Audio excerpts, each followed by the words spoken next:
Arrange marriage भाग 10 with extra लव. त्याने तिला पोहा शेंगदाणे निवडून दिले, मिरची कांदा सांबारही कट करून दिला, बटाटही सोलून दिलं, प्लस पोहा भिजवून तो सॉफ्ट करायलाही ठेवला. आता मॅडमना एकच काम उरलेलं, ते म्हणजे ते सगळं फोडणी घालायचं. पहिलीच वेळ होती त्यामुळे जरा नर्वस होती ती, पण ट्राय तर करायचं नक्कीच होतं तिचं. तिने सुरुवात केली. छानपैकी बटाट्याची काप तिने तळून काढली. जरा हातावर त्यावेळी तेलही उडालेलं, पण राकेशसाठी पोहा बनवण्यात इतकी गुंग झाली की ते तिच्या लक्षातही नाही आलं. नंतर सांगितल्याप्रमाणे तिने शेंगदाणेही तेलातून काढले आणि मग कांदा आणि मोहरी तळविली. तिला त्या सगळ्याचा फार मस्त सुगंध येत होता, त्यामुळे ते करण्यात तिला जाम भारी वाटत होतं. कांदा मिरची तिने पॅनमध्ये सोडली. तिला वाटलं लगेच पोहा सोडावा, पण सेफने तिला समजावलं की त्याचा कलर चेंज झाल्यावर सोडावं लागतं. ती वेट करू लागली. काही वेळातच कलर रेडिश ब्राऊन झाला आणि मग सेफने तिच्यासमोर चवीनुसार हळदी आणि मीठ दिलं आणि ते पॅनमध्ये टाकून फिरवायला लावलं आणि शेवटी त्यात पोहा सोडला. तो फिरवायला त्याने तिला मदत केली. पोहा रेडी झाल्यावर मग त्यांनी त्यावर आधी तळलेले बटाट्याची काप आणि शेंगदाणे टाकले आणि ते परत एकदा मिक्स करून घेतलं आणि शेवटी सांबार सोडला. सुगंध किचनभर पसरलेला. तिला टेस्ट वरून आणि सुगंधावरून छान झाला असेल अशी कल्पना आली होती. पण काय झालंय याचा निर्णय राकेशच्या हाती होता. सेफने ते डिशमध्ये रेडी केलं, त्यावर कांद्याचे आणि निंबाचे काप ठेवले आणि डायनिंगवर ते सगळं नेऊन सेट केलं. ती ह्या सगळ्यात घामाघूम झाली होती. तिने त्याला कॉफी तयार करायला सांगितलं आणि ती राकेशची वाट पाहू लागली. आता तिच्या हाताला ते तेल उडल्यामुळे चुरचूर जाणवत होती. जरा पुरळही आलेली. राकेश डायनिंग टेबलवरती येऊन बसला. तिच्या ते लक्षात आलं नाही, कारण आता तिचं लक्ष तिच्या दुखऱ्या हातावर होतं. त्याने तिला आवाज दिला. राकेश म्हणतो, आराध्या, यू हॅड ब्रेकफास्ट? तो तिच्याकडे उत्तराच्या अपेक्षेने पाहत होता. आराध्याचं लक्ष गेलं. ती तिचा हात लपवीत बोलली. आराध्या म्हणते, नाही, अजून तुमचीच वाट पाहत होते. मी सर्व करते, थांबा. तिने गोड स्माईल दिली. राकेश म्हणतो, छान स्मेल येते. पोहा बनवलेला दिसतोय आज. सेफ काफी घेऊन आला आणि मधातच बडबडून गेला. सेफ अंकल म्हणते, आराध्या मॅमने बनवलाय सर ह्या पोहा. राकेशने ऐकलं. तो तिच्याकडे पाहू लागला. तिने परत स्माईल दिली. राकेश म्हणतो, काय विशेष आज कुकिंग केलीस? तुला जमत तर नाही ना? त्याच्या या प्रश्नाने आराध्याने जाम भारी उत्तर दिले. आराध्या म्हणते, काहीतरी मिळवायचं असेल की प्रयत्नही करावे लागतात आणि सुरुवात कधी कधी छोटीही करावी लागते. राकेश म्हणतो, इतकं डीप? काय मिळवायचंय तुला?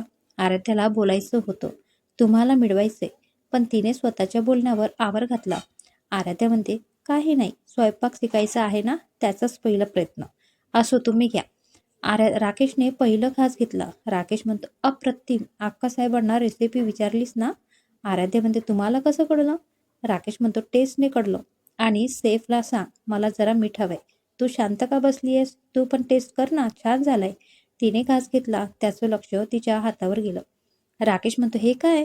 त्याने तिचा हात पकडला. आराध्या म्हणते, ते काही नाही, जरा. राकेश म्हणतो, तेल उडलंय ना, दिसतंय. आधी काय कसं करतात हे ऑब्झर्व कर आणि मग स्वतः बनव, नाहीतर तू ही अशी जाळपोळ रोज करशील. त्याने रॉजला ऑइलमेंट आणि काही क्रीम आणायला सांगितली. ती त्याला पाहत होती. आज अजूनच बोलता मिळविल होतं तिने. रॉजर लगेच घेऊन आला. त्याने हलकेच लावून दिलं. ती जरा ओरडत होती. राकेश म्हणतो, काही नाही होत, जरा धीर धर आणि रात्रीला फुल स्लीव्ह असलेला आउटफिट कॅरी कर. तो तिच्या हातावर फुंकर घालत होता. तो खडूस असंही करू शकतो. ती मनातच विचार करू लागली. राकेश म्हणतो, काही विचार करू नकोस, थंड होतंय सगळं, खायला सुरुवात कर. तो चमचा पोह्यात फिरवत बोलला. आराध्या म्हणते, हो. राकेश म्हणतो, शॉपिंग नंतर मी सरळ ऑफिसला जातोय. तुझ्याकरिता ड्रायव्हर असेल, तो सोडेल तुला इकडे परत. रात्रीसाठी रेडी असशील तू? आपल्याला शार्प 7:30ला तिकडे जायचंय. ते शॉपिंगसाठी निघाले. त्यांनी बऱ्यापैकी शॉपिंग केली. थोडंफार बोलायला लागली होती ती.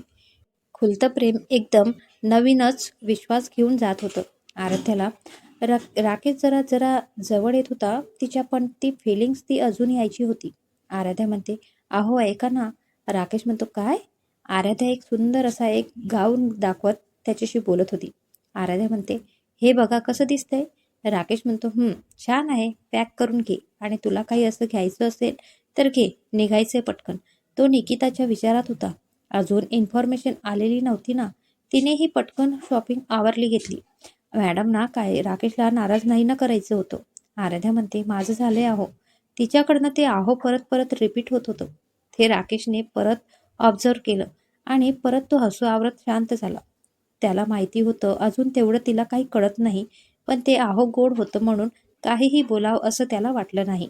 राकेश म्हणतो, बरं मी ड्रायव्हरला कॉल करतो, तो घेऊन जाईल तुला. नीट जाशील हा. त्या किडनॅपिंग नंतर तो खूप लक्ष देऊन होता तिच्यावर. आराध्या म्हणते, आणि तुम्ही गाडी तर एकच आहे ना. राकेश म्हणतो, मी कॉल केलाय, येत आहे दुसरी. तू जा नीट आणि लंचच्या नंतर मेडिसिन वगैरे घेशील. त्याने डोअर ओपन केलं. ती आत बसली. डोळ्यांनीच तिने बाय केलं आणि तिची कार बंगल्याकडे निघाली. खुश होती आज ती. काही स्पेशल नातं नसताना सुद्धा हॅपी मोमेंट्स जगल्या सारखं फील करीत होती ती. तिकडे राकेशला घ्यायला गाडी आली आणि तोही ऑफिसकडे निघाला. ती घरी पुरता दिवस खालीच जाणार होता. तिचं काम ते नव्हतंच. तिची इच्छा होती राकेशला म्हणावं की ऑफिसला यायचं म्हणायची, पण तो काय रिॲक्ट करेन या विचाराने ती काहीही बोलली नव्हती. ऑफिसला गेल्या गेल्या राकेशला मारियाचे दर्शन झाले. जरा टेन्शनमध्ये दिसत होती, पण विचारलं की काळजीला ती प्रेमाचं नाव देईल हा विचार करून त्याने न विचारलेलं बस बरं असा विचार केला. आराध्याने काय करावं या विचारात टीव्ही पाहायचं ठरविलं. तिने सरळ आपली रूम गाठली आणि मस्तपैकी एक रोमॅन्टिक मूव्ही लावला आणि पाहत बसली. त्यात तिने डोअर आत न लॉक केलेलं. राकेशला काही वेळाने लक्षात आलं की तो एक इम्पॉर्टंट फाईल बेडरूममध्येच विसरलाय. त्याला वाटलं आराध्याला कॉल करावा आणि ड्रायव्हर जवळ ती फाईल द्यायला सांगावं, पण कसलं काय. तो सतत कॉल करीत होता, पण ती काही उचलत नव्हती. त्याला टेन्शन आलं. काय करावं या विचारात त्याने बंगल्यावर कॉल केला, तर एका सर्वंटने उचलला. राकेशने त्याला आराध्या आवाज देण्याचं सांगितले. कॉल सुरूच होता. तो वरती बेडरूमकडे गेला. त्याने बेल्स वाजवून दार उघडायचा प्रयत्न केला. आतून मात्र काहीच रिस्पॉन्स आला नाही. त्याने राकेशला सांगितलं. आता मात्र त्याचे धाबे दणाणले. तो घाईतच बंगल्यासाठी निघाला. वाटेत त्याने आयनला आणि सॅम्युअलला हे कळवलं, तर ते देखील बंगल्यावर येण्यासाठी निघाले. राकेश कितीच्या स्पीडने आला त्याचं त्याला ठाऊक, पण 20 मिनिटात तो बंगल्यावर आलेला. काही नौकर अजूनही रूमच्या बाहेरच उभे होते. रूमच्या समोर आल्यावर परत त्याने तिला कॉल केला. मोबाईल रिंग होत होता. त्याने तिला 1-2दा आवाज दिला, पण काहीच रिस्पॉन्स नाही. शेवटी त्याला CID वाला दया बनावं लागलं. त्याने डोअर चक्क तोडलं आणि समोर बघतो तर काय, समोर स्क्रीनवर मूव्ही चाललेला होता. तर ह्या मॅडम कानात हेडफोन टाकून अगदी पूर्ण बेड आपलासा करून घोडेबिचकी झोपल्या होत्या. मोबाईल तर खूप लांब होता तिच्या. तिला सेफ पाहून जीवात जीव आला त्याच्या. तो घाईतच तिच्या जवळ गेला आणि तिला जाऊन त्याने मिठीत घेतलं. ती उठेल हा सुद्धा विचार त्याला आला नाही. ती मात्र झोपेतच बडबडली. आराध्या म्हणते, अहो सोडा ना. त्याला हसू आलं आणि डोळ्यात पाणीही उगमत होतं.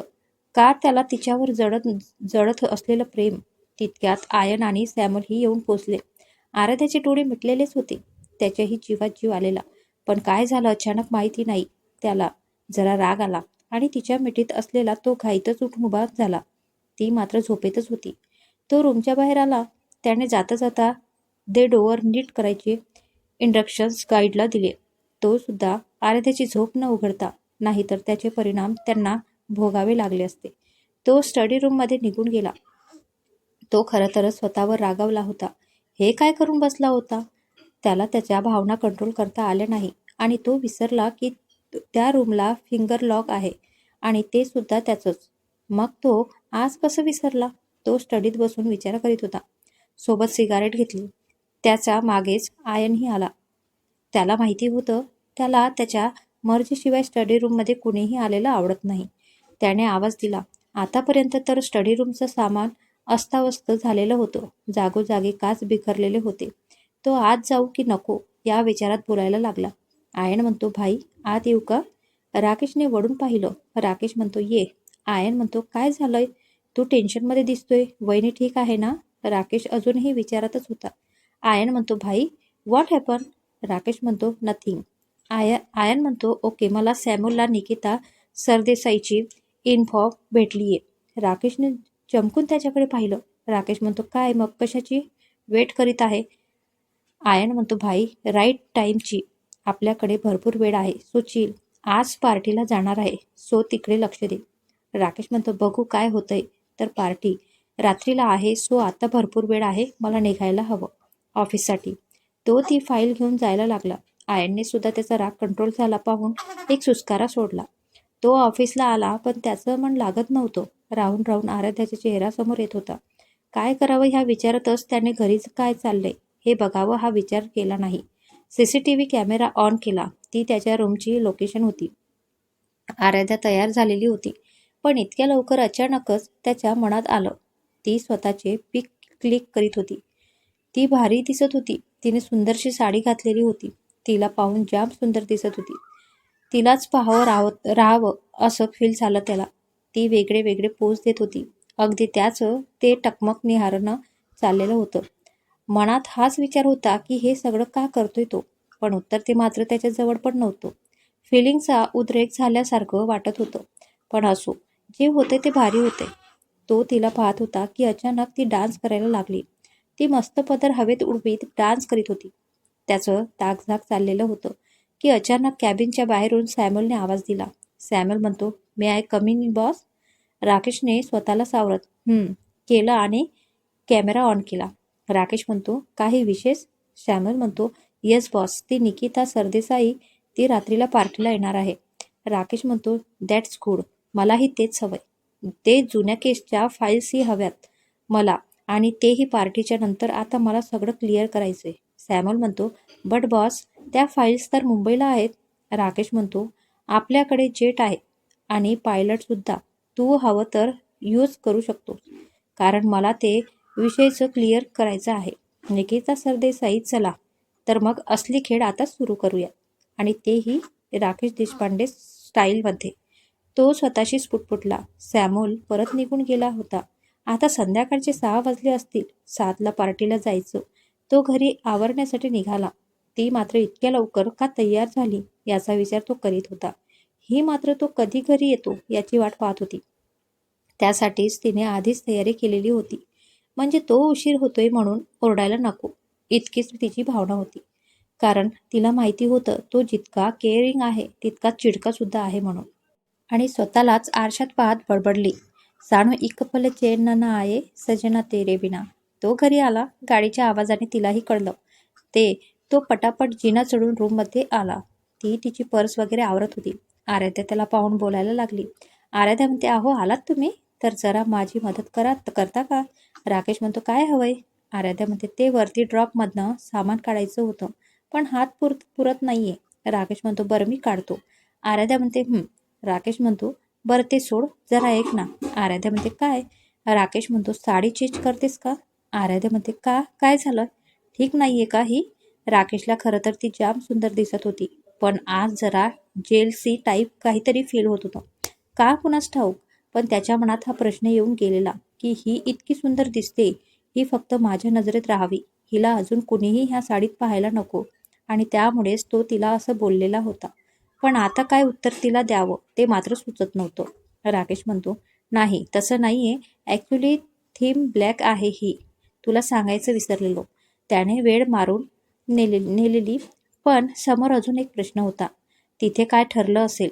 ती साडी चेंज करायला चेंजिंग रूममध्ये गेली. तसा त्याने एक कॉल केला. राकेश म्हणतो, हॅलो मिस्टर निकालेस, आय वॉन्ट सम फेवर.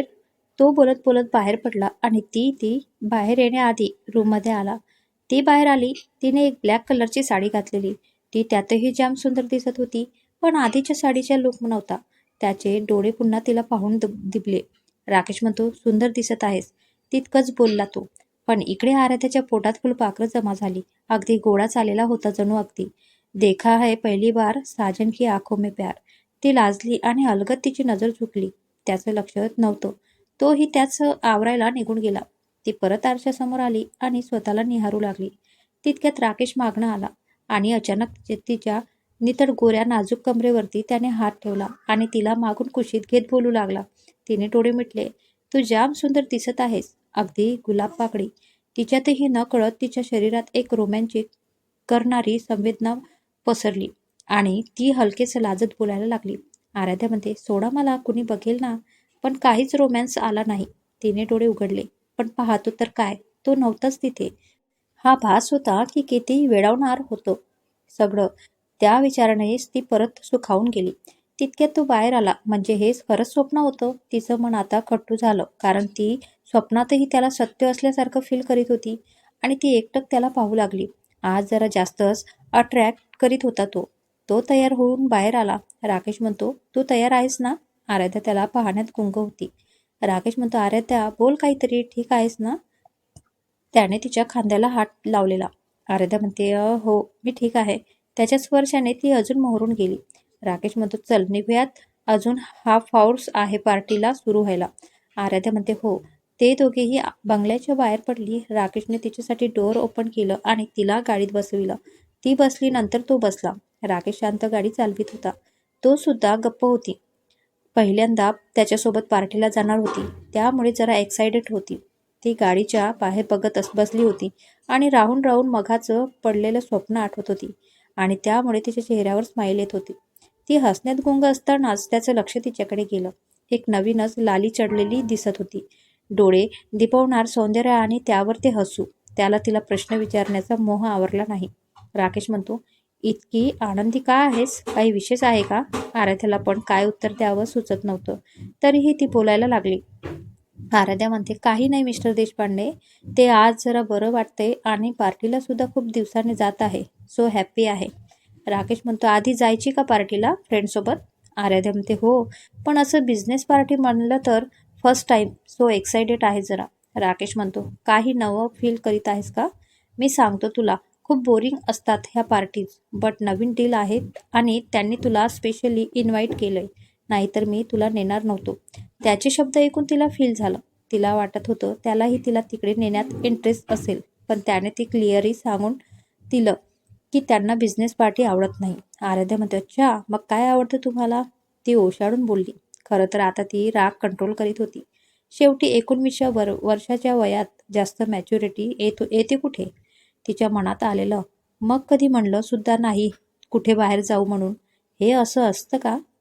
फक्त बिझनेससाठी सोबत. तिचं विचार करणं सुरूच होतं की तो बोलायला लागला. राकेश म्हणतो, मला काय आवडतं हे मला सुद्धा माहिती नाही. फक्त एकच गोष्ट, ज्यांना मी आपलंसं करतो त्यांच्या डोळ्यात पाणी आलेलं मला आवडत नाही आणि त्यासाठी मी काहीही करू शकतो. आराध्या म्हणते, काहीही करू शकता? त्याने एक सुस्कारा सोडला. राकेश म्हणतो, आराध्या म्हणते, अजून किती वेळ आहे? राकेश म्हणतो, फक्त 10 मिनिट अजून. बरं मला एक सांग, तुला माझा राग आलाय का? ती आता आश्चर्यचकित झाली. आराध्या म्हणते, असं का विचारत आहात तुम्ही?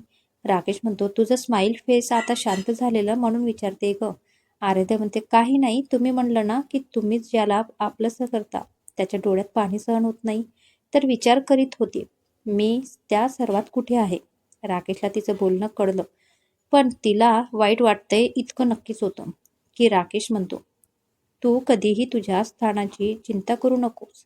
आराध्या, नक्कीच हे लग्न सायलीच्या ऐनवेळी निघून जाण्याने झालंय, पण सत्य हे आहे की तू माझी बायको आहे आणि त्यामुळे मी तुझा आहे, फक्त तुझा. मी तुझा आहे, फक्त तुझा. काय शब्द होते? एकदम मोहिनी घालणारे.